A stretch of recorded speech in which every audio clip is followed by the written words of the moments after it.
Chair, I think we're good on the quorum, so I think we can get started. All right. Well, good afternoon, everyone. Our virtual meeting of the MAG Management Committee is now called to order. Please remember to unmute your device before speaking, but set it to mute when you are not speaking to create a positive experience for all attendees. Melissa, can you take our roll call, please? Thank you, Madam Chairwoman. I'll go down a list of members by member agency. Please unmute and indicate if you're present or serving as proxy. If not already indicated, Bryant Powell. Here. Thank you. Jody Rooney. Gina Montes. Here. Thank you. Roger Klingler. Present. Thank you. Gary Neese. Carrie Dyrick. Joshua Wright. Here. Thank you. Crystal Dykes. Present. Thank you. Brent Billingsley. Present. Thank you. Grady Miller. Kathy Valenzuela. Present. Thank you. Patrick Banger. Present. Thank you. Kevin Phelps. Jeff Kulaga. Matthew Williams. Here. Thank you. Joy Rich. Here. Thank you. Nathan Steele or someone from City of Maricopa. Chris Brady. Here. Thank you. Jill Kymack. Jeff Tyne. Here. Thank you. Ed Zerker. Leo Liu. Hello, this is Tammy Ryle for Leo Liu. Thank you, Tammy. John Cross. Here. Thank you. Scott Smith. Here. Thank you. Brad Lundell. Here. Thank you. Mike Frazier. Here. Thank you. Andrew Ching. Here. Thank you. Reyes Medrano. Vince Here. Lorifice. Oh, thank you. I'm sorry, here. Okay, thank you, Reyes. Vince Lorifice. Present. Thank you. Jeannie Blackman. And our chairwoman is present. Is there anyone that I missed? Jody Yes. Rooney is here. Thank you, Jody. We do have a quorum. All right, thank you. Item 2 is the call to the audience. Members of the public were asked to submit written comments related to this meeting through the MAG website. Comments may be sent at any time leading up to the meeting, but must be received at least 1 hour prior to the posted start time for the meeting. This is the opportunity for the public to comment on items that fall under MAG's jurisdiction that are not on the agenda or that are on the agenda for discussion and not for action. MAG staff, have we received any public comments? If so, please read them at this time. Thank you, Madam Chair, members of the committee. We received no public comments for the call to the audience or any other item. All right, thank you. So we'll move on to agenda item 3, Executive Director's Report. Eric Anderson will provide. Thank you, Madam Chair. A few things here. Go to the next slide. So one of the great things about MAG is the diversity of our workforce. Of our 120 or so staff people, about 20% of our staff are from other countries, with the Asian community very well represented as part of our staff. We're very concerned about the recent racial violence across the board that we certainly have been experiencing, and the recent attacks on the Asian American community in particular, I think, is particularly concerning. So I just wanted to let you know that we posted this statement on our website. Basically, it picks up on the adopted policy principles against not prohibiting discrimination. And we've expanded that now to include a statement relative to the Asian American violence too. So just wanted to bring that to your attention. Go to the next slide. So happy to report that ADOT, MAG, and McDOT received a $200,000 grant to develop a smart work zone technology. Keeping workers safe in these work zones is extremely important. We have had serious injuries and fatalities during construction activities, and so smart work zones are extremely important. So we're very pleased that this grant was awarded to our partners, MAG, ADOT, and McDOT, to create safer work zones. Go to the next slide. So I wanted to, last month, we held the Arizona, actually this month, Arizona Mega Region Council webinar, very successful. This was a partnership between Arizona and Sonora. This builds on our mega region, Arizona mega region concept. Very good discussion relative to the impacts of COVID on trade and tourism between Arizona and Sonora. I'm sad to report that Leonardo Siscamani, who's there in the upper on the right hand side, lost his life the following day in an airplane crash between Hermosillo and Tucson. So that was a sad ending to a great webinar. He was very instrumental working with our staff, Elsa Belgine in particular, on coordinating the agenda and actively participating in the webinar. So he will be missed, no doubt. Go to the next slide. Happy to report too that we received our clean audit. This something that we always expect to have a clean audit findings, but it's always nice to have it actually occur. So once again, there was an email communications of governance letter emailed to the Regional Council Executive Committee members late last month. And we've also submitted our CAFR, our Comprehensive Annual Financial Review report that was finalized last month too. We've submitted that to the GFOA for consideration for their review and consideration. It's a very important review that they do because their comments that they give us on our on the CAFR are actually incorporated in future efforts too. We go to the next slide. My last slide here is talking about new age-friendly Arizona resources available for older adults for transportation. This builds on the work that Amy St. Peter has done on age-friendly Arizona, ArizonaRideInfo.com, one-stop shop for transportation info for older adults statewide. And there's also a toolkit that offers resources on vaccine access and mobility options for older adults. So take a look at that. Great resources there. There's actually a free national webinar that this work will be highlighted on April 27th as part of the Grant Makers in Aging COVID series. So there's a registration link there on the slide too. So Madam Chair, that completes my report. Thank you. Thank you. Please contact Eric after the meeting if you have any questions regarding his report. And we'll now move to item number 4, approval of the consent agenda. Items 4A through 4F are on the consent agenda. Does any member of the management committee have questions or like a presentation on any of the items? Hearing none, can I have a motion to recommend approval of consent agenda items A4 through AF? This is Roger. Move approval. This is Ed. Second. I'm sorry, I heard the first motion from Ed and Phoenix. Who made the second? Matthew Williams. Matthew, thank you. So we have a motion from Ed and a second from Matthew. Is there any further discussion on the motion? All right, Melissa, can you take a roll call, please? Thank you, Madam Chair. Members of the Management Committee, I'll call your name. Please unmute and indicate how you vote. Bryant Powell. Yes. Thank you. Jody Rooney. Yes. Thank you. Gina Montes. Yes. Thank you. Roger Klingler. Aye. Thank you. Gary Neese. Joshua Wright. Yes. Thank you. Crystal Dykes. Yes. Thank you. Brent Billingsley. Aye. Thank you. Grady Miller. Kathy Valenzuela. Aye. Thank you. Patrick Banter. Aye. Thank you. Kevin Phelps.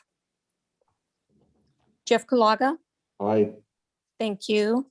Matthew Williams. Aye. Thank you. Joy Rich. Aye.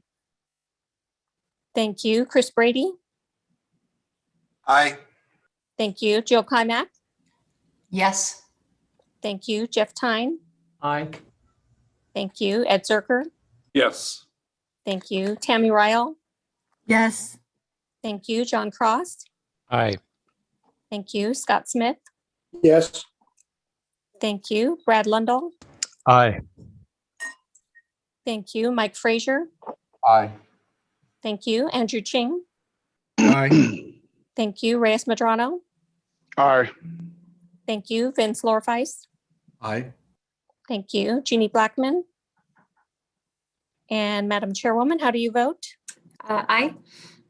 Thank you. Is there anyone that I missed? That item carries unanimously. Thank you. Item number 5 is fiscal year 2021 coronavirus relief, MAG suballocated highway funding. MAG transportation staff, Patrick Stone, will give us a report. Thank you, Madam Chair, members of the Management Committee. It's always a pleasure to be here to present to you. So I'll be covering this item. Overview of the funding. I'm going to discuss 3 possible scenarios for using the funding and then discuss the requested action. Next slide, please. So a brief overview of the Coronavirus Response and Relief Supplemental Appropriations Act, also known as CRISA, signed into law at the end of last year, defined the eligible activities as those that would be under the Surface Transportation Block Grant Program, or as otherwise identified in the bill. 2 points I really wanted to emphasize here. Point 3, which is obviously the amount of funding the region will be receiving. It's just over 25 million in funding. And the critical pieces to discuss the 4th item, which is these funds have to be committed by September 30th of 2024, and that will come up in my subsequent slides. Next slide, please. So the first scenario is to use the funding to augment the closeout process MAG conducts annually. The request would be to add the funding to close out for fiscal years 22 and 2023. As you can see, pros, the funding can be obligated by the deadline I had mentioned previously. Because these projects are already in development, we would not see any additional oversight or delivery costs, benefits all agencies. And it's consistent with the intent of the funding, which is on local projects. One negative, and you'll see this come up on the next slide as well, it doesn't allow member agencies to submit new projects. Next slide, please. The next option would be to transfer the funding to the Freeway Lifecycle Program, which would then increase the funding in the FLCP. Again, similar to the previous slide, the funds could be obligated by the September 2024 deadline. Again, no additional delivery or oversight costs. And one benefit, the federal funds would actually supplant previously programmed half-cent sales tax funding, which would thereby improve MAG's financial position. Again, like the previous option, it would not allow member agencies to submit new projects. And the other thing to emphasize is it's such a small amount of funding, it might not lead to any advancement of projects. Next slide, please. The final funding scenario would be to do a new call for projects, which would be adding additional projects to the program. The converse of the previous 2 slides, it would allow member agencies to submit new projects. And MAG does have a very well-defined process for issuing those calls for projects. Challenges, though, and the big one, and as emphasized on the deadline, the funding may not be able to be obligated by the deadline, presenting a risk. Because these would be new projects, you would be looking at potential administrative costs from ADOT to administer those projects, which would thereby actually reduce the amount of funding directly allocated towards construction. And then the one challenge, while the deadline is September 30th of 2024, the projects would actually have to be ready earlier in that calendar year to ensure that they could be delivered so that the region did not risk losing funding. Next slide, please. So the requested action is to recommend approval of scenario 1 to use the suballocated funding to increase closeout in fiscal years 22 and 23, consistent with the recommendation that was made at TRC last month. Next slide. And sorry about that, Madam Chair and members of the committee, that does conclude my presentation. I'd be available to answer any questions the committee may have. Thank you, Patrick. Do we have any questions or comments from the membership?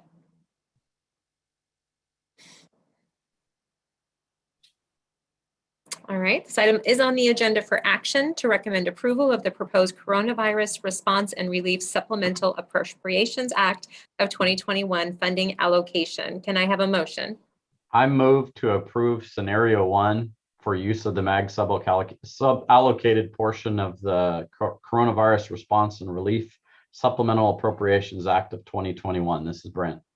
Thank you, Brent. Do I have a second? Second, Reyes, or whoever, I'll defer. I heard you, Go- Reyes. Go with Reyes. Do I have any discussion of the motion?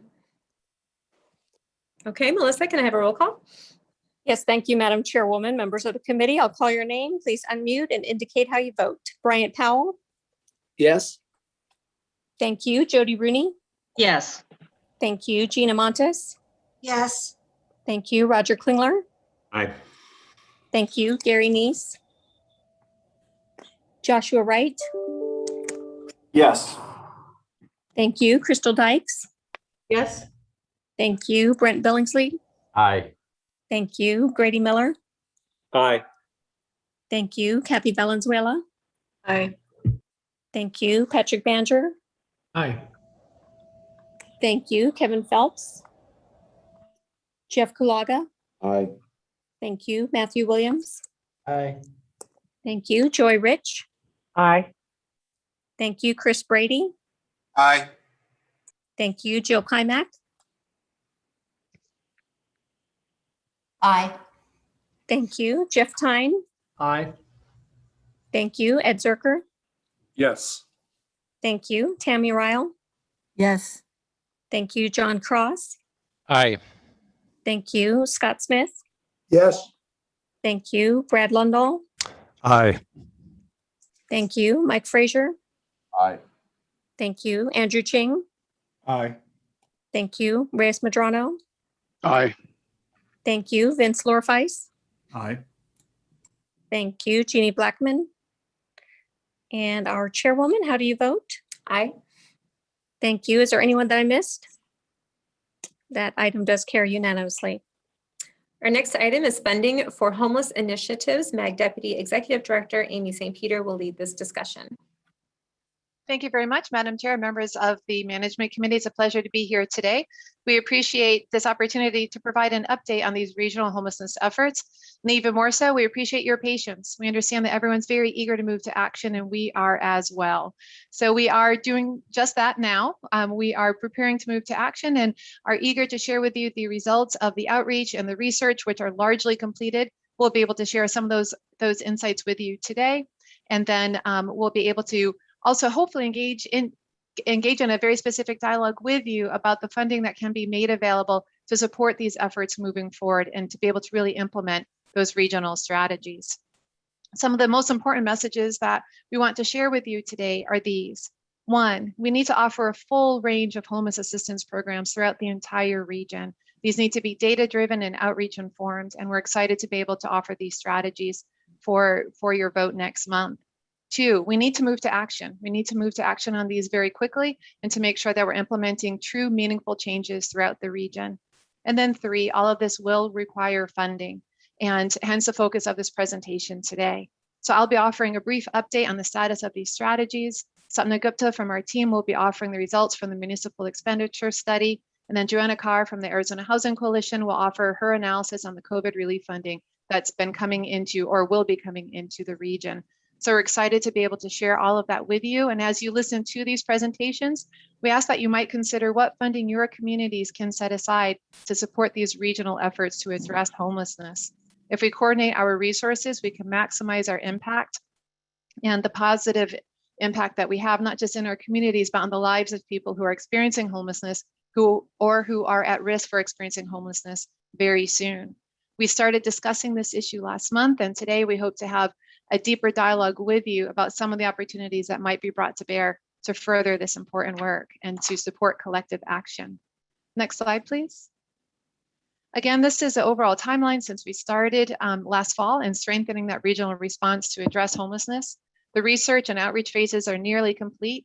We are deep within the development and the refinement of those regional strategies. And then in June, we'll be pivoting very quickly to implementation and providing a plan for implementation with detailed tactics and funding sources, partners identified by August. Next slide, please. Continuous communication, particularly with you and your staff, has been absolutely critical to these efforts being relevant and to them being successful in the future. They're helping us to move forward in a coordinated way that supports your local priorities and helps us to integrate very strategically with existing efforts, your local best practices that are already in place. We want to thank you in particular for the support of your human services directors and other staff throughout this entire process. Their feedback has been instrumental in to helping us to align our work with your efforts locally. Next slide, please. Next slide, please, Craig. These are some of the things that we've been hearing so far from the 700 people who have attended the 10 different forums, as well as from the hundreds of people additionally who have completed surveys. We're hearing a keen interest in not just reducing homelessness, but also preventing it from ever occurring in the first place. We're also very focused on ensuring that all races, all ethnicities, all people have equal access to these solutions, and that races are not, and one race or another is not overly burdened or barred from these solutions. And we know that we have some inequities right now, and we're committed to addressing them. In doing so, we'll be strengthening the coordination and partnerships that are underway and investing in a range of temporary housing-focused solutions that really offer people opportunities to be able to stabilize at every point throughout the process. Next slide, please. All of this work then is guided by these vision and mission statements that you before you. These were refined at last month's Municipal Staff Forum. We want to thank you for attending and for your staff really helping to shape this work moving forward. Next slide, please. As we've been developing these regional strategies, we started off with more than 40 different ideas, and we've refined these to 14 of the most viable actions that we can take as a region. Next slide, please. These strategies or action steps are high level right now. They're organized into these 5 different categories. We are in the process right now of meeting with subject matter experts to help us to develop detailed action steps or tactics that we can take in each of these 5 areas. Ultimately, this isn't about any one category, strategy, or community. We need a range of strategies being implemented in some way by all communities throughout the entire region. Next slide, please. These are the next steps as we drive toward the development of the regional strategy portfolio. We did just have the elected official forum just before this meeting. Thank you for those of you who were able to join us. We're eager to dive into the input received at that event to fully integrate that then into this work moving forward. Your analysis, outreach, and your feedback will continue to be important as we walk through these next steps together. In particular, we're very interested in developing a regional funding target on the basis of 2 different items. One, we're working very closely right now with your human services directors and staff to use HUD developed projection tools to help us to estimate and calculate the number of housing units that we'll need, as well as the shelter beds that will be needed throughout the entire region. Again, at that regional level, we'll be developing a cost analysis for the number of housing units needed, as well as those shelter beds, and the cost analysis for the tactics and strategies. We'll be offering this cost analysis and working with you then to identify what is the funding that we need as a region to fully implement these strategies.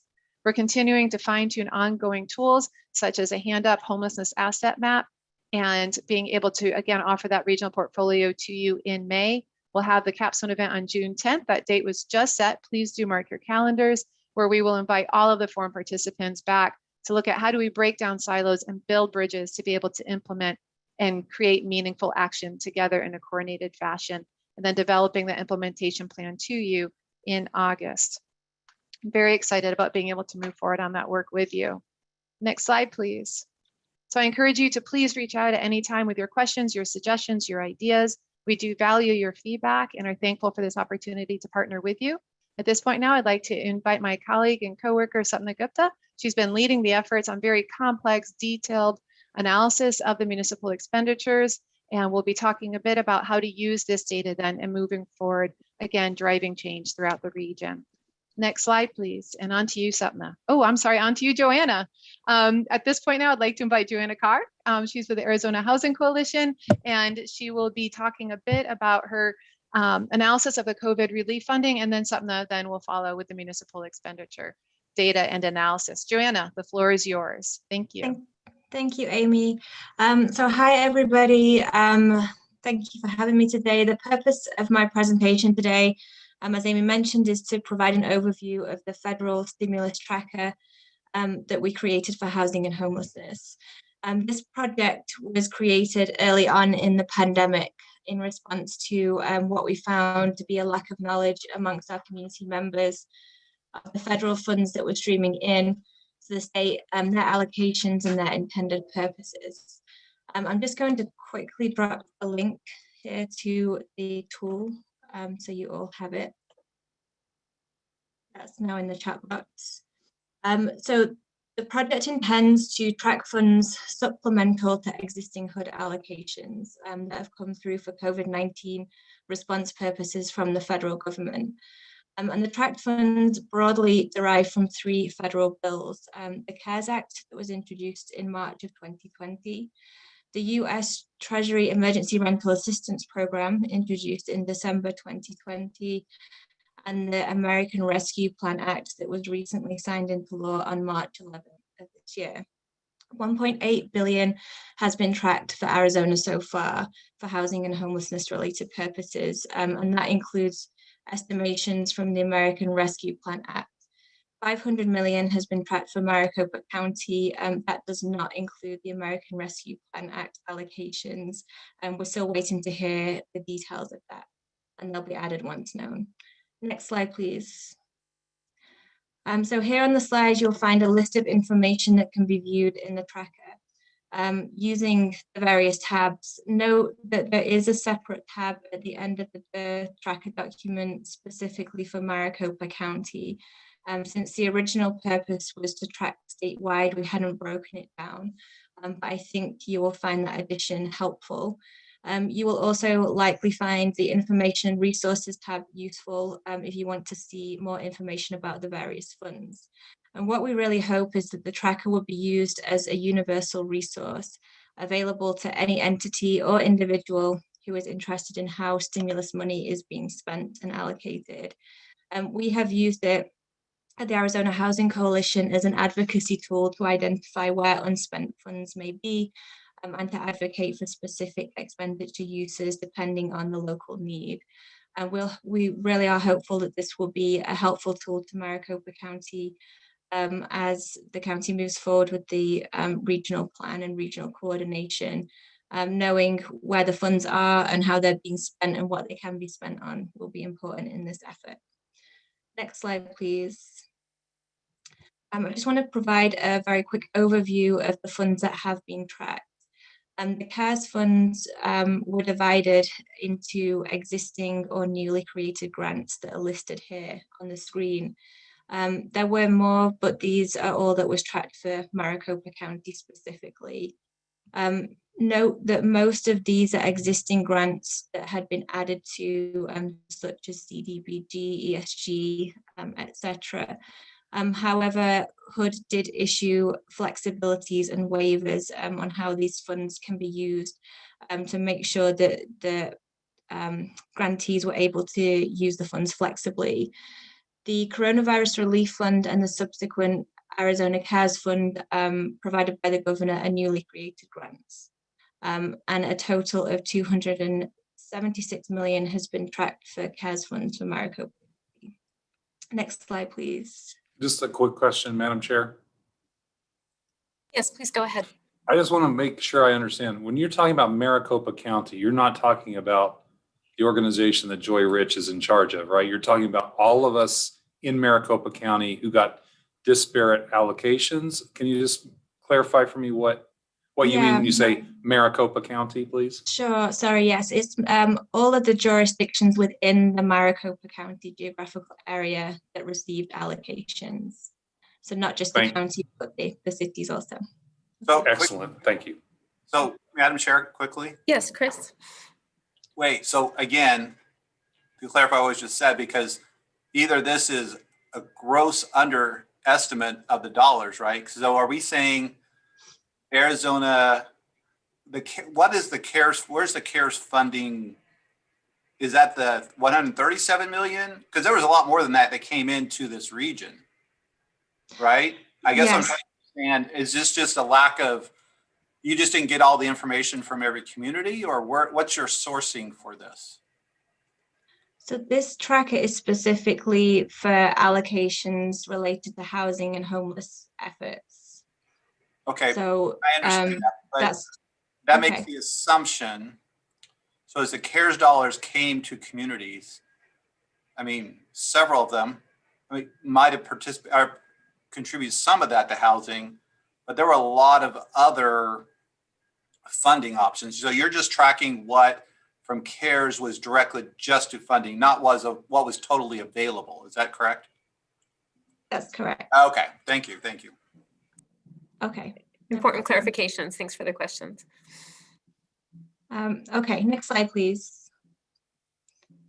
Okay, so the Emergency Rental Assistance Program in December of 2020, the US Treasury allocated $596 million in emergency rental assistance to Arizona tribes and local government. Maricopa County itself and eligible jurisdictions received a combined total of $136.5 million specifically for this purpose that is being administered presently through the county and local platforms. So you'll see the breakdown on the screen there as to where these funds were specifically allocated to. Next slide, please.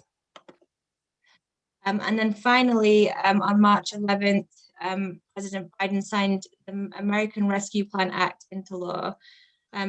Projections, for Arizona include $787 million for housing, which will be allocated to DES, the Department of Housing, home grantees, and public housing authorities. These are the projections, and we're waiting to hear exact details on allocations. And once we have that information, which should be very soon, we're going to be adding that to the tracker. And then finally, you may have all heard, I'm sure you've all heard, that Biden has introduced the Infrastructure Act, which will include further allocations for housing and homeless related purposes. So any allocations provided under this act will also be added to the tracker. Next slide, please. So that concludes my part of the presentation. I thank you for inviting me to present today, and please do not hesitate to contact me if you have any questions. Thank you. Thank you very much, Joanna. Craig, next slide, please. And now at this point, I'd like to introduce Sapna Gupta. She is with our policy team and has been just a huge source of support for the homeless planning team, and in particular with her expertise on the municipal expenditure study. Sapna, the floor is yours. Thank you, Amy. Madam Chair and members of the Management Committee, this survey and analysis was developed with Sarah Murley from Applied Economics, and we are very grateful for the assistance and feedback from your teams during the course of our work.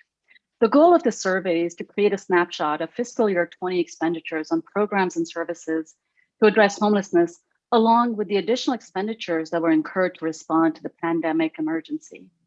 This allows the region to develop a common understanding of how funds are being spent. We need to understand what expenditures are being incurred by which departments and also where in the region, and this study helps us get there.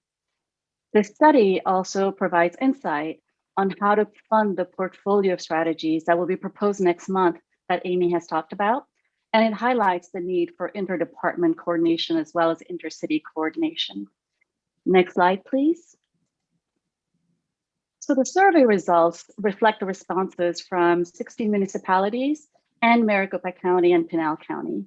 The responses represent about 95% of the region's population. They do not include MCSO and criminal justice expenditures incurred by the county. So in this presentation, I'll be talking first about municipal expenditures and then expenditures by other departments. We will review the total expenditures across the region and funding provided by HUD. Next slide, please. So this slide shows how the almost $50 million in expenditures are apportioned among the different housing programs, including shelter. As you can see, the largest proportion went toward emergency and bridge housing. Next slide, please.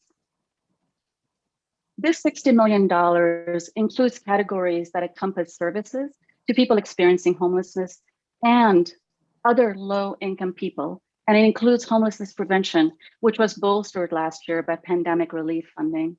For example, utility and rental assistance are important services that can prevent people from becoming homeless in the first place, and you can see they represent a significant proportion of the expenditures on services.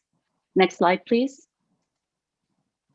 The total number here is less than the actual amount because many municipalities are not able to track how much of the expenditures are incurred for responding to homelessness-driven needs. This is not to imply they don't have the capacity. I think what this implies is that it'd be helpful to develop a framework where we're able to compare apples to apples and oranges to oranges across municipalities in order to develop a regional understanding. The other thing I want to mention is that these numbers do not include MCSO, as I mentioned before. But as I mentioned, this highlights an opportunity to adopt a common framework, and this would allow us to fully understand the region's needs. Also, it would allow us to work towards a common framework, and it would allow, as I said, the apples to apples comparison. We're planning to look into how this best can be done, and we plan to do this in partnership with you. Next slide, please. Now, this slide summarizes the survey results.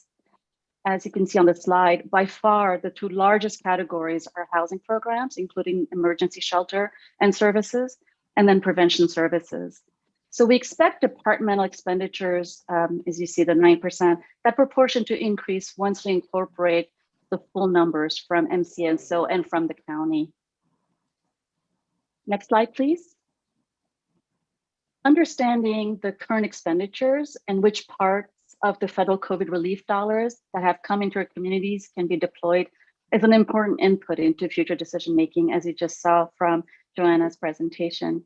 In this slide, you can see that COVID relief funds added $93 million to the region on top of the formula-based HUD funding. And again, I'm speaking about COVID relief funds by HUD, and this does not include the ARPA funds that are incoming. Now, some of this relief funding has been spent, some of it has been obligated, but some of it has not. So there's an opportunity to guide how this additional funding can be used to bolster existing investments in communities that have already made them, also to make new ones as a region.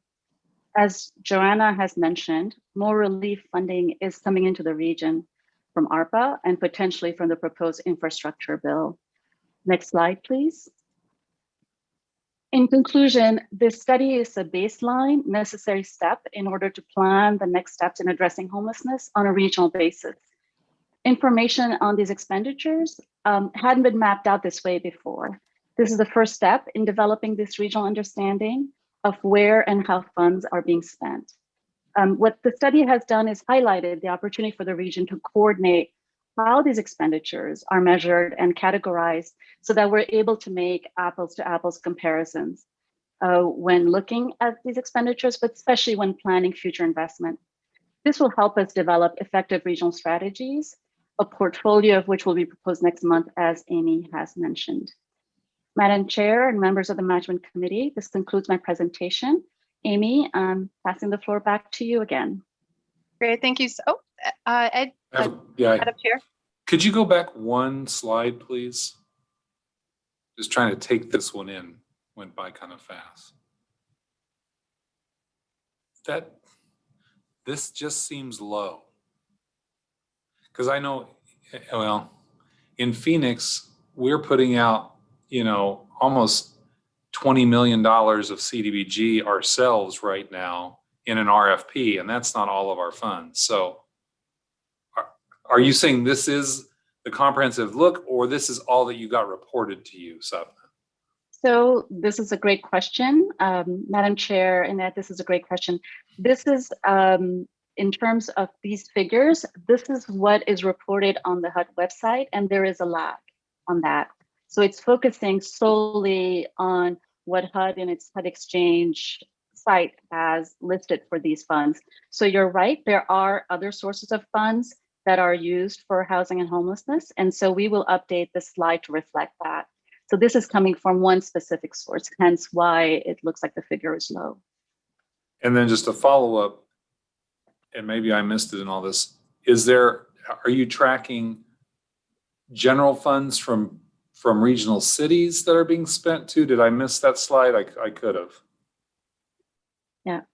So this is also, our survey requested the amount of general funds that are going towards homelessness and homelessness prevention. So we are tracking that in our survey. What we need to do is make sure we get all the responses in from the municipalities. We have reflected the survey results back to each respondent, But this is something that, yes, in our spreadsheet, we are collecting that number. Thank you. Thank you. Andrew?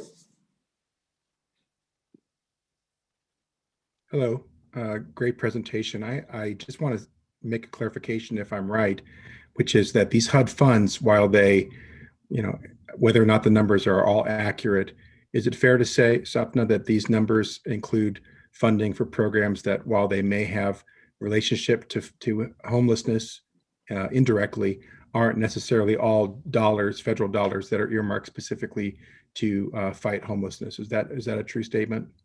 Yep, Madam Chair and members of the committee, you are right. Some of these funds are for low-income households and for prevention services. So they're not all targeted towards people experiencing homelessness.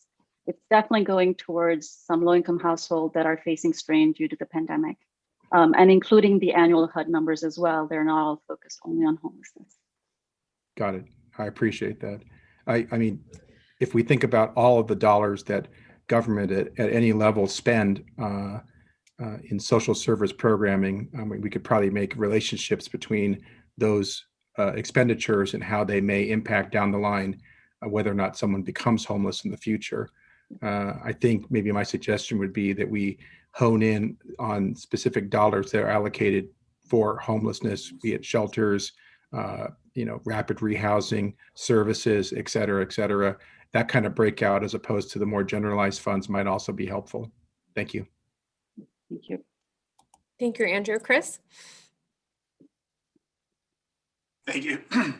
Thank you. I think Andrew kind of was going where I was thinking is, it would really be helpful that maybe MAG could do, and I think we kind of know this at the city level that receive these kind of funds, but I think it would be helpful. So from a regional perspective, it would be good to identify how all these different funds could be used. What are the parameters for the types of uses? Because, sometimes we get all excited when we see big numbers, but then we realize, there's sometimes caps on public service. There's sometimes they're not intended for capital improvements or facility improvements. So, and those are critical as we sometimes have to make decisions, even in our own municipalities, of what are the, we received all these dollars, but really most of it's going to go for rental assistance, or most of it's going to go for maybe shelter or whatever. So it helps. Sometimes we throw up all these federal acronyms or whatever. I think that would be good for MAG to create kind of, I don't know if it's a glossary, just here's how what they're intended for, because at some point, and maybe later in this conversation, as we talk about, well, how can we regionally pool dollars together? We need to understand kind of how each dollar, what its limitations and what its purposes are, because as we kind of try to figure out how to match dollars with needs, we need to understand, it's not a total of all of these dollars, it's a subset of these dollars for different purposes, if that makes sense. Yeah, Madam Chair and members of the committee, thank you for this suggestion. You're absolutely right. I think it's really important to have clarity on how these dollars can be used, and to have a shared understanding in the region of how these dollars can be used, which ones are already obligated, and what purposes they can serve. So I've made a note of this, and we will work on developing that shared understanding and presenting that. Great conversation. This is an information and discussion item only. Do we have any other comments or questions from the membership? Chris, is that a new hand or is that an old hand? It's a new hand. I didn't know, did Amy have maybe you're going to wrap up? Because I do have one more comment after. If I was waiting, I didn't know if Amy had a summary or something she was getting ready to do. Yes. Great. Thank you very much, Mr. Brady, Madam Chair, and members of the committee. Do have a few thoughts. This is very good analysis. It's very detailed. It's increasingly comprehensive. It really helps us set that foundation. And so now that we have a good foundation, we have some next steps even for this work. One of those is to be able to develop a common definition for what these funds are, for how we track them, how we collect them, how we then analyze them, but really driving towards the action on this, because we're collecting the data not as an academic exercise, but to drive towards action. And so how will we use this data then moving forward? We have at least a few different opportunities for that.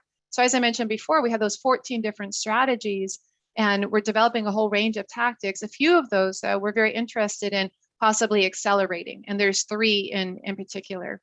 Keeping in mind that particularly with the COVID relief funding, some of these funds have already been not just allocated, but also spent, and that decisions are being made every day. And people are requesting these funds every day. There are lines outside your doors, all of you, for these funds because there's such critical need throughout the region. And so it's extremely time sensitive as well as critical, because we don't often get opportunities like this with huge influxes of additional funding. And so we are looking at accelerating a strategy around helping to provide support, helping to facilitate some coordination around how we spend these funds as a region, so that we can maximize each other's investments, and so that we can really do more because we are working together. There are collaborations and partnerships already in place. We want to amplify those, replicate those, and support those at that regional level.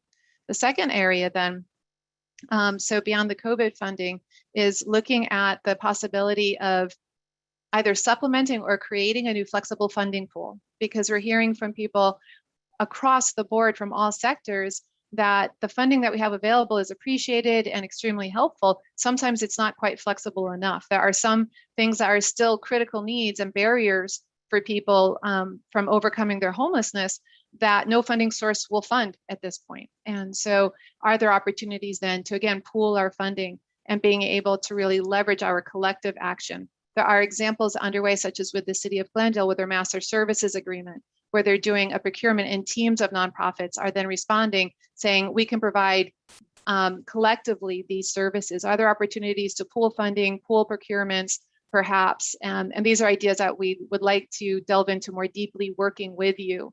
There may be opportunities to do a deeper dive, whether that's coming together through an ad hoc work group with you, with your fiscal directors, but being able to spend more time in these very detailed, important conversations, being able to really decide which actions are going to best serve the needs of the region and the communities within it at this point. The third strategy that we're seeking to accelerate isn't related to funding, but is still critically important to this work, and that is the development of a Persons with Lived Experience Advisory Council. So to make sure that wherever we're placing our investments, wherever we're funding these programs, that they're being offered in a way that really resonates with people who are receiving their services. So I'd just like to offer that, because we understand that time is of the essence here. People need help now, and communities are making choices now. And so we need to be able to move forward in a thoughtful, but also nimble and a nimble and responsive way. So I just wanted to offer those comments for your consideration. Would love to get your feedback. And Madam Chair, Mr. Brady, I turn it back over to you. Thank you. Julie, is that okay? Say something now. Sorry, I was on mute. Yes, you're up. Thank you. Thank you very much. I really appreciate Mag's work on this. It's starting to kind of make shape. I listened in on the elected officials conversation, and frankly, that was very positive in the sense that across the region on the elected officials expressing interest in participating in regional solutions. But I think the sense I get is we need to light up the urgency on this, right? It's not only, first of all, the need is real and it's now. There's no doubt about that. But the real part of this is, and you know, Amy and some talked about this, we're kind of in this unique opportunity from a funding standpoint, that funding is coming into the region that is not part of what was, you know, part of our base funding. And you know, it's kind of this unique opportunity that the funding is coming and there's pressure to do something with that now. And we kind of are still evolving to this discussion about, well, what's the regional solution?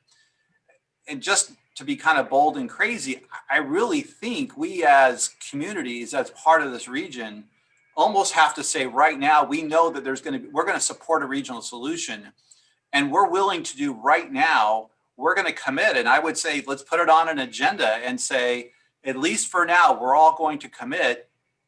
I'm going to throw a number out here. I could be way off.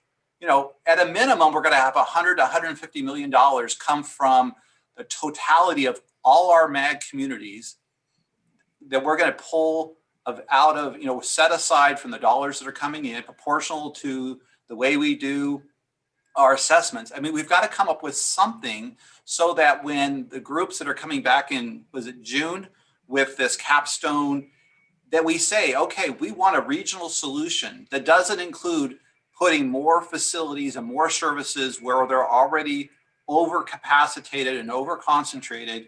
We want true regional solutions. And here the communities have set aside from the dollars that are coming in, $150 million, whatever, from the county and every community's proportion. I'm just throwing out an idea. We've got to reckon it, because if we don't, I can assure you, I'm sure like everybody else, I've got lines out the door for the rescue dollars.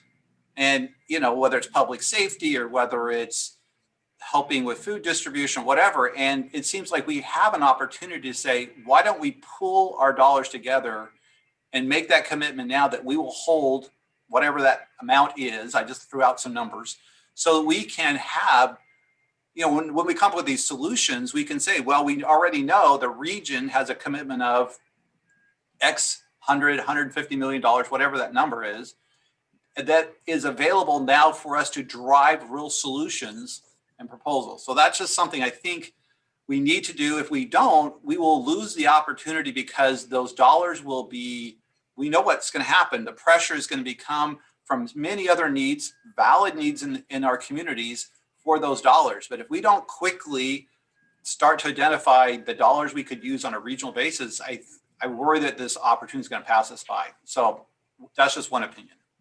And how much money, Chris, did you propose? I know, I keep looking at Ed waiting for a reaction, but he's playing poker with me, so I have no idea. But what did you say? Okay, listen, here's the key. It doesn't go back into the central city where if you look at a map where the services are, it doesn't go there. So to me, and I don't know what the number looks like when you say if it's like 100 million, 150 million. I guess I'd like to see what that looks like on a, the schedule we have for like MAG based on population per capita, and see what that falls out. I don't know what that would represent out of my proportion of federal dollars that I have, but it has to be dollars that are very flexible. They could be used, first of all, for facility acquisition, and then it has to be, and the challenge we have is the operations side, right? Because the dollars we have coming from the feds does have like a, spend by date. So we've got to figure out that solution. But even at a minimum, if the community said, okay, housing continuum, all these people there's some bright people out there trying to figure this out. We have $150 million, whatever. Now go tell us what you think what would you use with $150 million has an investment, a legacy investment to help us with the solution, because we have a very brief window, I think, to have those discussions. I just feel like there's this kind of like, we need to do something now, even today, that we can walk back to our communities and say, you know what, we probably ought to make sure we're holding enough for housing solutions for the region. Thank you, Chris. Thank you, Chris. Ed? Thank you. I think Chris is really onto something. I think some sort of regional challenge fund is a great idea. And, I think the 150 million is probably on the low end. That's doable. I first want to say, I want to thank Amy, and particularly Amy, for coming to our council yesterday. And if you all haven't had a chance to invite Amy to yours, not to sign Amy up for more work, but we had some of the best conversations at our council about homelessness and some of the best questions that we had after that presentation yesterday. So just a big appreciation to Amy and the staff for that. I think Chris is right. I'm kind of struck by our agenda today. We're sitting here and we're talking about homelessness now, and then we're going to segment ourselves and we're going to go to transportation in just a minute, right? And I think we would do well to think about how we can blend our experience of MAG as expert transportation planners and implementers with how we implement this. So what happens? We're going to get scenarios, and that's what we're all itching for in transportation. MAG's going to give us scenarios, and we're going to move it around, and we're going to talk about it. What if we looked at that as an option here in homelessness? What if we said, we want to see scenarios for real spending. And because there's trade-offs, I don't understand them all myself perfectly, but bridge housing and shelter, and you move the pieces around and you get different results, but we got to do something. So I'd like to see us take Chris's challenge and really start applying some of our energy that we put into transportation and freeways into the people that we have here in the people experiencing homelessness. And I think that would help. I mean, it's clear to me that what we're spending as a region, regionally, we don't spend as a region. We spend it individually, and it adds up to a regional total. So we need to be really clear. There is no regional money for homelessness. The closest we could get would be if the state of Arizona would participate fully the way they should, but they seem to get a pass on that. It's local governments individually spending their money on a problem that is a regional problem. That's a fundamental issue that we have to overcome. But we're not spending enough on it. Whether we have enough to spend is a whole other question. But I think we have to say there's not enough money being spent on it. And there's no regional funds. There's only local sources, some of it's federal money to locals, to put into it. So I think Chris has a great call for how we think more regionally with our local money. And I think he's right. This is the time. This next 6 to 9 months is an opportunity we're probably not ever going to see again.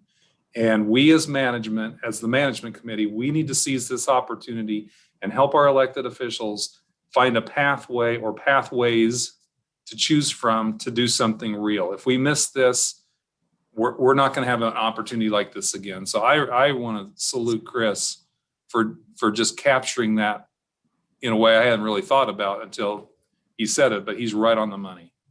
It's up to us. It's up to the management committee. We have to decide we're going to do it.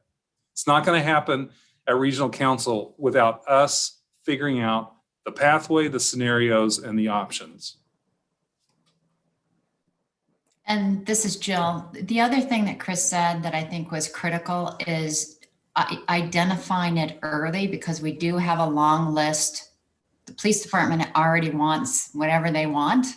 And I think we need to figure out a percentage of what we're each getting. So we could take that off the top and each say that we have committed to this regional fund to do something that's critical, regardless of how many people we have that are homeless in each community, because it is a regional issue. And the earlier we can come up with that percentage, the more likely people, like in my situation, will be able to set those dollars aside.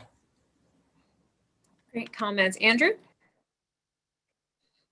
Thank you, Madam Chair. I'm going to have to jump off this meeting in a few minutes, but before I went, I just also wanted to join in what's been said, especially by Chris and by Ed. To the transit analogy, we have an RPTA, but we have no regional equivalent for the purpose of planning for and actually implementing programs and funding for homelessness. And the most clear corollary, I think, when I talk about indirect versus direct impact of dollars, has to do, I think, in somewhat descending order, affordability of housing and access to services and job training. Some sort of an authority. I'm not suggesting that we create one. I'm just saying, if we're going to provide regional dollars and amounts that we can give, it should be towards something that actually creates a framework that is sustained for the entire region. And that also goes to Jill's point. I would also suggest that we can contribute money, and we have, I think we all can, and there is a unique time right now that we have with COVID and some of these, special funding that's coming from the federal government. But I would suggest that if this is going to actually be sustainable, that we should not think about this in terms of a one-time donation to a fund.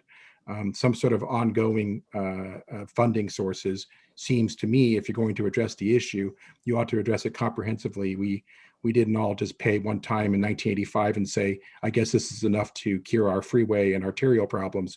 We created some sort of ongoing framework for funding. Again, I'm not suggesting what that looks like. I'm just saying, to me, there is an opportunity here, and the funding we have right now does create some momentum, but it probably isn't in and of itself a sustainable long-term solution if we're just thinking that we can put a few one-time dollars into a fund. So that would be my caution. But thank you very much for having the presentation today. Thank you, Andrew. And, it occurs to me, I mean, the money could be seed money, but correct, you have to have something, as to what it looks like moving forward. So I think, Amy, one of your recommendations was a subcommittee or a work group. Would that be the next step? Because I agree with Ed, our electeds tend to need something that we're proposing for them to react to. And so how do we come up with that framework or with that proposal? We would be happy if there's interest, Madam Chair, to pull together a group of city managers, town managers, county managers, with the fiscal directors too. That might be helpful, and perhaps with the human services director. I was gonna say, or do you already have the people that you need to make that proposal? We don't have a subset of management committee. No, we could certainly reach out, and we are happy to do just that. If there's a level of interest in that, it'd be very helpful to be able to better understand each community's priorities and preferences when it comes down to, is it percentage of funding? Is it per capita? Is it by some other formula? Jeff? Great, thank you. Just a real quick observation and comment. Yeah, I was going to ask about the technical committee that had been somewhat charged. They're more knowledgeable to which entities receive funding. A lot of the funding actually does come from the federal government. Not all of it goes to the cities in the same way.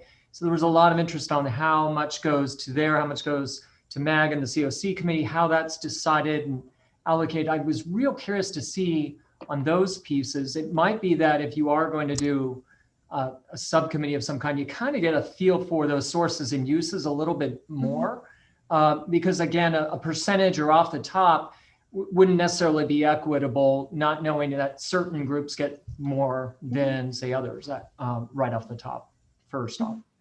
So just some food for thought, but gosh, I love what I'm hearing. I'm so inspired when you hear from our folks about looking at this crosses borders, and we need to all look at this collectively. And if we're seeing that our elected officials are looking for our guidance, gosh, I think you have us all ready to step up for the task. So count me in whatever you do. Thank you very much. Julie? Yes, Chris. So again, I think we have to simplify this to get something on the table.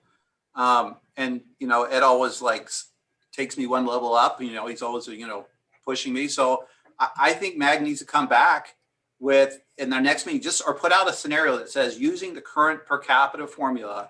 So cities can have a sense, not that this is the number, $200 to $250 million in homeless, investment. This is something where we have to go and make decisions. Is it getting them off the street? Is it transitional living? We'll let another group figure that out. But at least then cities can get a magnitude of, if the region's serious and they're going to do a $250 million, and currently, maybe there's another formula, but right now everybody knows the per capita allocation. Let's put that number out there so everybody has it, and they can say, okay, and we can say, listen, we kind of told you this. So as you, in May 10th or 11th or 15th, whenever we finally figure out what we can spend this money on, every city kind of is being told, if you're in the region, this is kind of right now, this is what we're thinking about. That would be your proportion, that would be your contribution into the regional solution. And the good news is every dollar you put in is going to leverage all the other dollars in the region. And it would be helpful because of the urgency and the time, we don't meet very, enough time, and decisions are going to be made.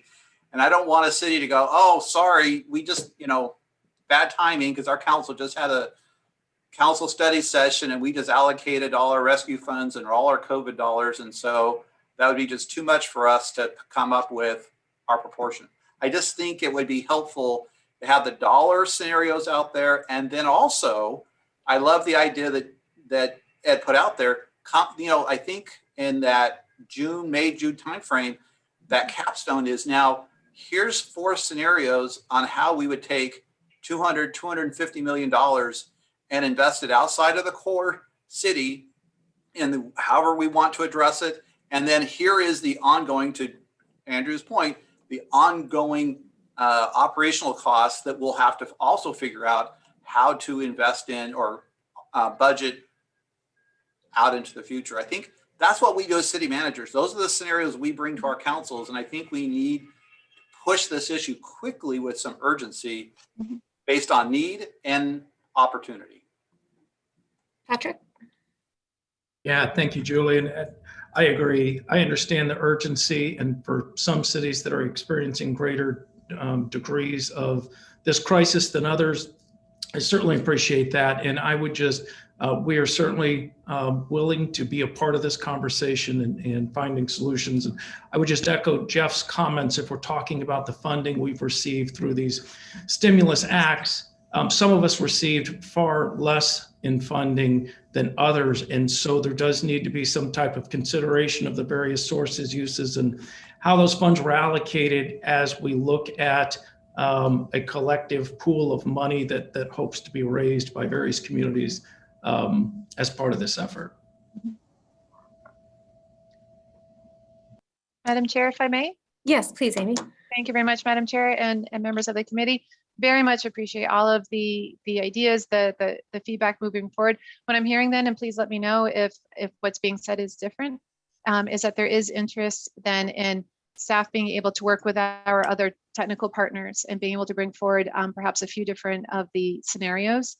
And that would indicate that these are the costs for the tactics and for the strategies that are being proposed right now, including the number of housing units and shelter beds are projected to be needed in this region. So we can have a good handle by next month on the cost. We'll also have a good handle on how that funding can be used, and looking at the different funding sources. I think that SUPNA already has a great amount of data that's been collected to help us to be able to answer that question. We know the amounts, and then we'll be able to offer the scenarios. I can reach out to all of you as our member agencies to ask who might like to be involved in this work, if there is anyone who might like to be. And if not, then we'll be sure to circle back with you so that everyone is on the same page by next month when the portfolio comes forward for action. And then in June at the capstone event, then to really be able to delve into those scenarios more deeply by asking every community to consider what they could contribute. And then any feedback that you might have in that regard would be very helpful, particularly as we're developing that regional funding target that we would bring back to you. So our next meeting isn't until May 12th. I don't know, Chris and some of the others who've been vocal, is that soon enough, or are any of us looking to do work sessions with our council before that? I was tentatively scheduled for the 3rd of May. Luckily, that's just been kicked, but I think that there's interest in talking about this quickly. I think, Julie, that date you just said, that's probably the same date that we're going to get all the rules coming from the feds. And what is it, so I don't know. And what is it, 3 days after that, or what is it, the 15th of May that they're supposed to start making the deposits? Does that sound right? Something like that. So yeah, I mean, that's cutting it close, but I guess I would just say MAG can send out a what if scenarios on, hey, here's what it would look like if we're going to put $200 to $250 million out there. We can debate, where, some people are getting more funds than others. But remember, all of these funds you see on this list, not all of them are available for going and acquiring a piece of property. They're not. They may be rental assistance. They may be utility assistance. So that's why I made the point is you got to make sure you understand the limitations on these funds and what they're intended for. They're not, believe me, there's all kinds of strings attached. I just think it'd be helpful for every city next week.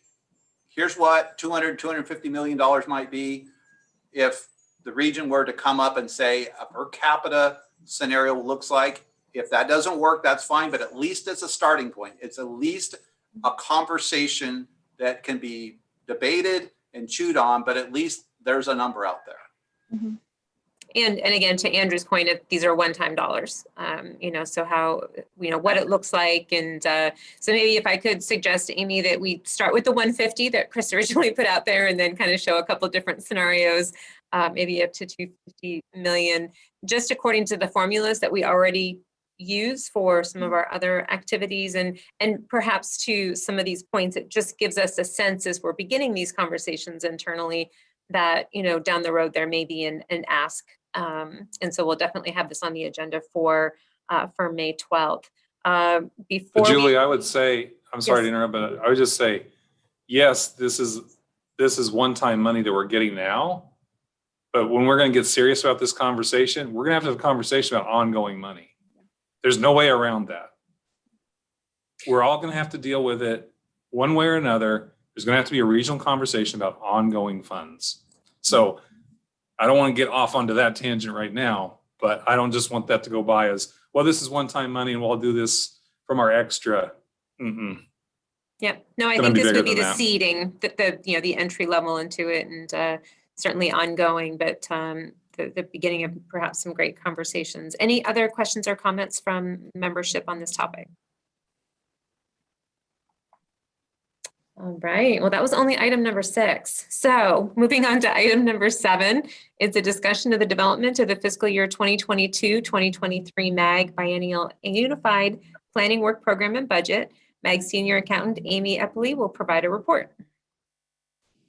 Thank you, Madam Chair and members of the Management Committee. MAG is currently in the process of doing the fiscal year 2022 through 2023 Biennial Unified Planning Work Program and Budget.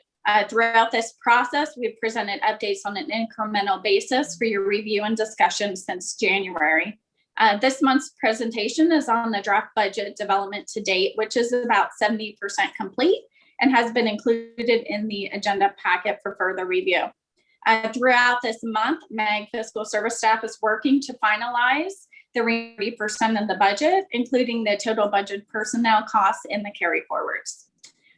For this month, MAG is recommending a salary increase of 3.5% to be included for both fiscal year 22 and fiscal year 23, and that any increases to individual MAG salaries be performance-based.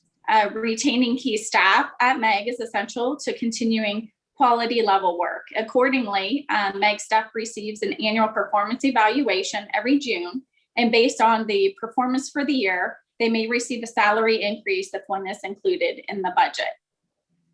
As you can see in the table, MAG is also proposing the addition of 5 new positions during the period of fiscal year 22 and 23.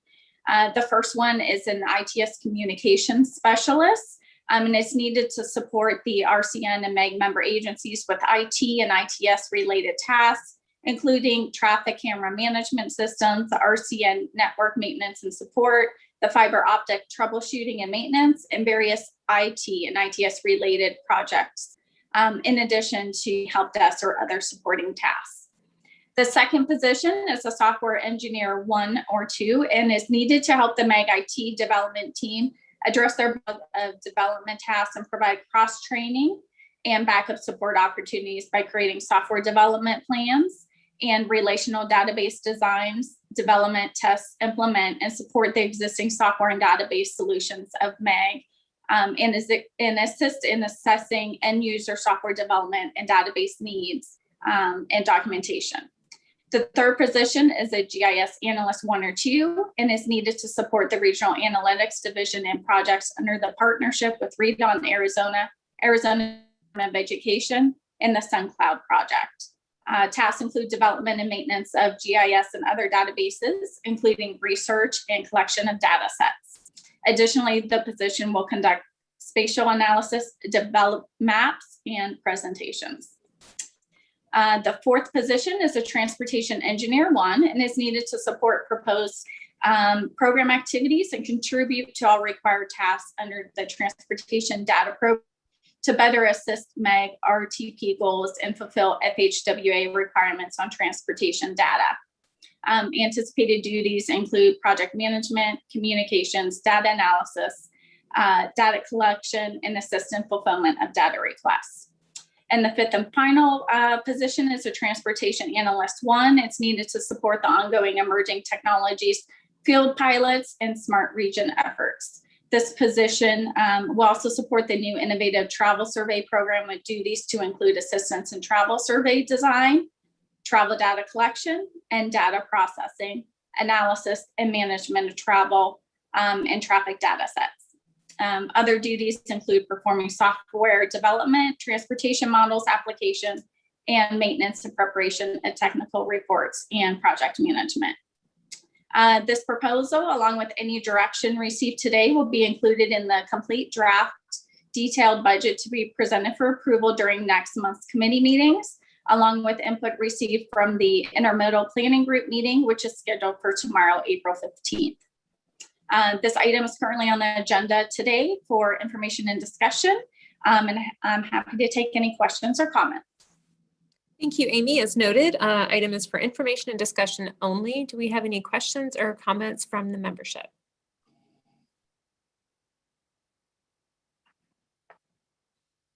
All right, thank you. Hearing none, we'll move on to item number 8, which is an update on the development of a new regional transportation plan. MAG Transportation staff, Audra Kester-Thomas, will give this report. Thank you, Chairman Arundel. Members of Management Committee, pleased to be here with you today to give you an update on the latest activities associated with the development of the next regional transportation plan. Next slide.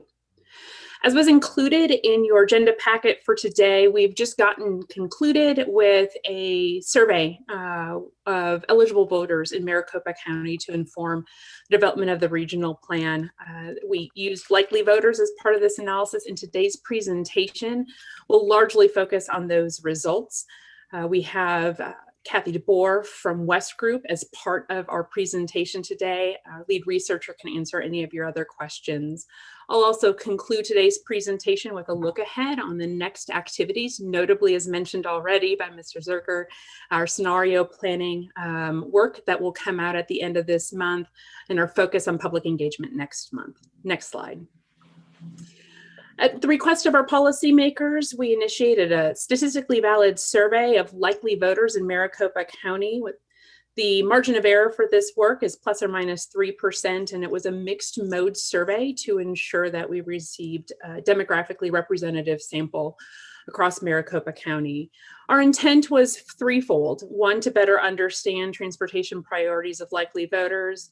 2, to better understand response and feedback on potential tax scenarios. And 3, to better understand perceptions about economic security to determine whether or not November 2022 is an appropriate election date. Next slide. We'll first cover transportation priority feedback. Next slide. We started off by asking for reflections on satisfaction with our current regional transportation system. And as you will see with the results thoroughly throughout this survey, lots of consistency with the values mapping research we conducted 2 years ago and the public engagement we've received to date. There is a high level of satisfaction with our regional transportation system, notably amongst our freeway system, streets, as well as active transportation, and a lower degree of satisfaction with our transit elements. You'll see this is a theme carried throughout the results. Next slide. We opened with an open-ended question to respondents asking what they would characterize as the top priority or improvement needed for our transportation system. You'll see here a reflection of that feedback. Transit was a very popular response, whether it was light rail or generally public transit comments. Freeway system and street improvements, safety top of mind, planning for the future, as well as active transportation. Next slide. You'll see here these same results, but we've isolated the top specific or unique response with each of these categories. Expanding light rail is at top of mind, maintenance of our street and roadway network, improved public transit as an example. For those of you who've done any of the quick math, you'll see that these total over 100%. Even though we did ask for the top mention, many people offered more than one or combined different kinds of responses in their response, and we wanted to make sure we captured that information. That's why you see just over 100% in the total. Next slide. We then came back and asked for level of priority of 8 discrete transportation investments. And while it wasn't necessarily the top of mind answer for most, when asked to rate these items on a scale of 1 to 5, with 5 being a very high priority, you'll see at the very top strong support for future transportation innovation and emerging technology. I think this underscores the direction our policymakers have already given us, what we've intended to do with our scenarios that we have developed, and the direction we're heading to make sure that we're developing a plan that's flexible and forward-looking. I will also note that 80% of all respondents indicated at least one element of transit as a top priority. Next slide. As noted, we wanted reflections on a tax rate and duration as well. Next slide. What you see here is a decent amount of support for an extension or expansion of tax, sales tax for transportation. You'll see 2/3 of individuals supportive of an extension of the half-cent sales tax, 45% or so supportive of an increase over a half-cent sales tax. And overall, you'll see a very low level of opposition to the sales tax. Just by way of reminder, we don't have a plan. We don't have anything specific for these individuals to respond to. So coming in with just a general ask for funding for transportation, we're very confident with these responses and the endorsement of support for a continuation of the sales tax. Of note, only 8% being against or not supportive of either extension or expansion of the sales tax. And just as way of note, these are individuals who are typically anti-tax to begin with, not necessarily specifically against a transportation tax. Next slide. We also added a little bit more context and information, acknowledging that a half-cent is not enough funding to keep pace with our current growth or to address even current transportation needs. And just that little extra information did have improvement to overall support for an increase in the tax. And you'll see these individuals represented here. I think that gives us a lot of confidence that we have room to have a really important conversation with constituents about transportation funding. Next slide. We also asked about support for regional investments, even if they are not located within an individual's community. And what we saw was a tremendous amount of support for a continuation of the tax, investing in regionally significant investments. Overall, voters are very supportive of these big regional investments and recognize an improvement to part of the system is an improvement for the entire system. Additionally, voters are motivated by contribution to the better good and recognizing their contribution to an overall better life for all. Next slide. We also asked for reflections on tax duration. You'll see here a strong level of support for a continuation of a 20-year tax. But I also like to recognize a bit of a surprise for us. 1 out of 5 voters, without any information or any additional context, were supportive of a permanent tax for transportation. Next slide. We also then wanted to know whether or not our November 2022 date still made sense given the pandemic. Next slide. And what you'll see here are really positive results. 2/3 of individuals characterize their current economic situation as either in excellent or good shape, with 75% of individuals indicating that economic situation either continuing the same or even improving over the next year or two. Bottom line, these results indicate that our November 2022 election date isn't impacted by negative or uncertainty of a future economy. Next slide. So some final survey conclusions. Next slide. Our researchers wanted to dig deep into the data to identify who are the individuals who are most likely to support an increase in the sales tax. Top and these 3 that are bolded are the drivers of this response. These are individuals who are very supportive of regionally significant investments, even if they're outside of their local community. These are individuals who understand there are improvements needed to our transportation system and recognize an increase in the tax as necessary. These are also individuals who place transit elements as a high priority for the region. To a lesser degree, these individuals are more liberal than conservative and are more optimistic about their future financial position. Next slide. Some other conclusions. Voters are motivated by broad topics, not necessarily specific elements. As an example, individuals who are supportive or identify one element of transit as a priority indicate most elements of transit as a priority. Our researchers found it very interesting that individuals are motivated by issues and not by their demographics. Kathy and her team were unable to find any discrete or determining demographic factors that were really isolated or different amongst our questions about either tax support or transportation priorities. There is a considerable amount of consistency in transportation priorities as well as tax support across the region. Lots of consistency, and there's no differences between the West Valley or the East Valley. There is a high level of support for a multimodal investment. This gets to a question we've had sometimes about whether or not we should split the ballot question, perhaps a highway focused or a transit focused question. In particular, our voters are expecting a multimodal package. And then finally, just to reiterate, there's a high level of support for regional investments. Next slide. I'm going to conclude here just with a process overview and where we're at for this next busy several weeks and months. Next slide. We are here towards the end of the process. As Mr. Zerker already indicated, we have developed scenarios. We're analyzing the modeling results, and we'll be releasing those for review at the end of this month, at the first time at the Management Committee work group. We have developed 4 different scenarios, 2 each at 2 different levels of funding, and we're anxious to get your feedback. Next slide.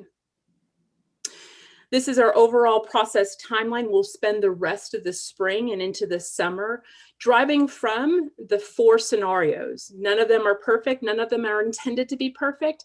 We're using those really as the box to begin our conversation as we move towards and very quickly a preferred scenario and tax rate.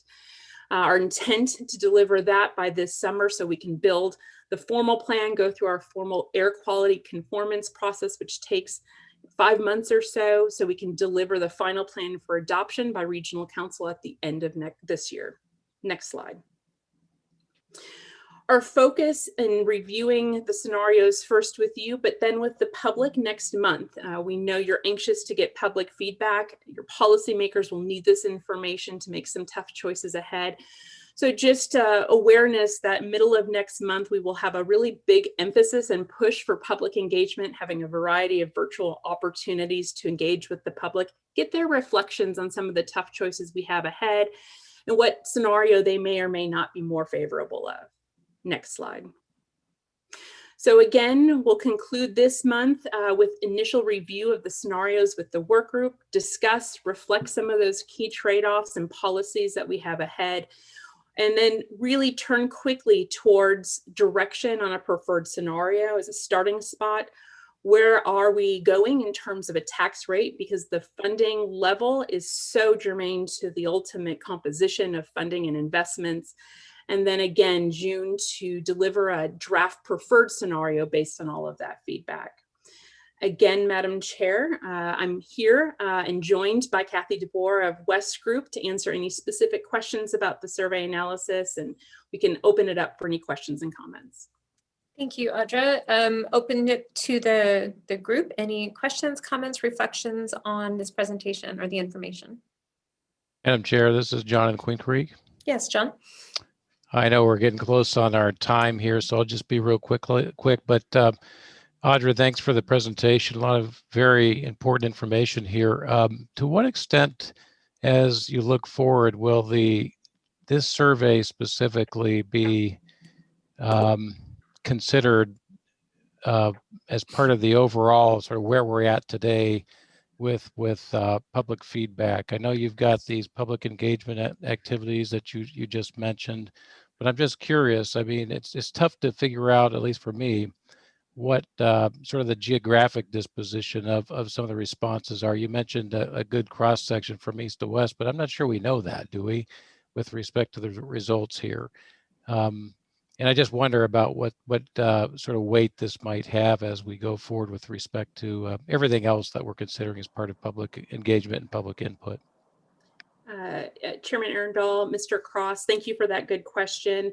I think the good news here is we do know where the respondents are, and we have that detailed in the summary report that went out with the Management Committee agenda. You're able to see and also evaluation of our West Group researchers the consistency across subregions, whether it's East Valley or West Valley or Central. Kathy is here and could reiterate that level of consistency across the results. This, combined with all the public engagement to date, including that values mapping, couple of things, we continue to see consistency in the results. We continue to see consistency of a multimodal plan. We continue to see a high level of import in expanding our transit investment. I think also what we've learned from this is that there is space to have a conversation about going over a half cent. We are committed to developing those scenarios that are both a half cent, but also a 1 cent scenario, or 2 scenarios, excuse me, and that our constituency certainly sees some room to have that conversation, as well as our policymakers. So we actually use the results in the final stages of these scenario development work that we've done really over the course of the last couple of months, but then concluded this month for you. We're confident that some of the reflections that we're hearing, whether it's through the polling itself or the public engagement to date, you will see driving the content included in those scenarios. So I don't know, John, if you have additional questions to ask Kathy on the demographic sampling and representative sample, she can certainly touch on that if you'd like. Yeah, thank you very much, Audra. I must have missed that. I saw the appendices in the staff report, but I didn't see the geographic disposition. And I can look at that later. I don't want to dwell on it too much in light of the time here, but a lot of the important information certainly is part of the decision-making process. So I do appreciate it. Certainly. Thank you. Any other questions or comments from the membership? Hate to cut the conversation short. It's such an important one. If you haven't gone through all the detail, I encourage you to do so and maybe reach out to Audra offline, because the next steps is moving right into scenario planning, and we're excited to do that next month. Kind of speaking of which, if we're going to be talking about homeless and scenario planning, we might want to consider an extended meeting. So we'll work on that offline. And based on the time, sorry, Nathan, but we're going to pass over agenda item number 9. If you do have any questions for Nathan, please just reach out to him directly. Item number 10 is request for future agenda items. Does anyone on the committee have any agenda items? All right, item number 11 is comments from the committee. Do we have any announcements from the membership? All right, well, I'm going to throw one at you just to keep everyone on your toes. I am changing my name. I am going back to my maiden name, which is Julie Cairns. It's K-A-R-I-N-S. It's an Irish name. My family immigrated to New York back in the 1850s. So surprise, surprise, it'll take a little bit of getting used to for me and everyone else, but beginning next month, or actually I made the announcement yesterday, so that transition will be challenging and fun. So with that, I think our business is now concluded and our meeting is adjourned. Have a great day, everyone. Thank you. Bye-bye.